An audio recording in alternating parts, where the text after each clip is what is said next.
أمبرتنين جووني نبدأ هيرو ودابو هيدا علي بو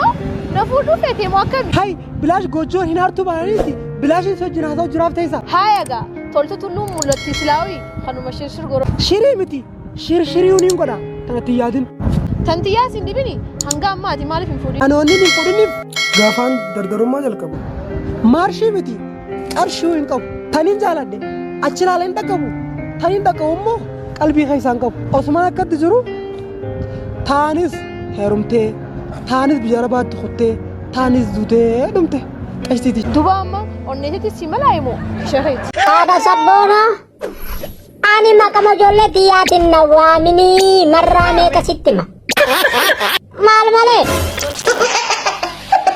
اني نوامين خلاص حكمت جولتي نمني نوام هدو لانكي نوام علي نوام نوت نوام اتله كنا نوام تا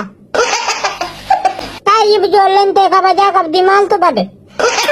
करते कुतरा सने तालेमी है हयाती है नूनी है मीमी है रंजन कल बिंती है उजोल में तेना दे बेटी ये ने कौन जो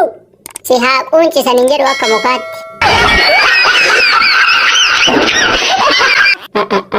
माले वानरे ये ने तफाच सिहा तफात तफना कगिताती माला सायु कुनी सब बंतु को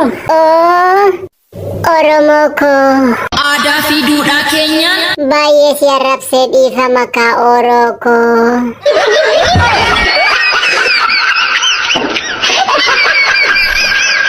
wow mucaqashti akuman siar ken naftate nafudi please amma ani tafuudha bedan jiru bareedu qarshiin qabu tabshiidha manaawu mana jiguudhaaf ciqilfate tokko keessaan gala humara kinnin jiru ani manas makinas qarshiis wahayu na bira bashbashi atumaan naan jeeshi galatoomi qashti an dalagadheetii maallaqa kiyyaan mana jaarradhee fuudha malee in heerumu yoo nama haayaasiin jee qabeenyaa fi wanni hundi keeti niin fuudhen jaamu niin heerumee malee maal rakkoo qaba dubo wanni guddaan jaalala maallaqa ani baasee ati baastee takkumaa bar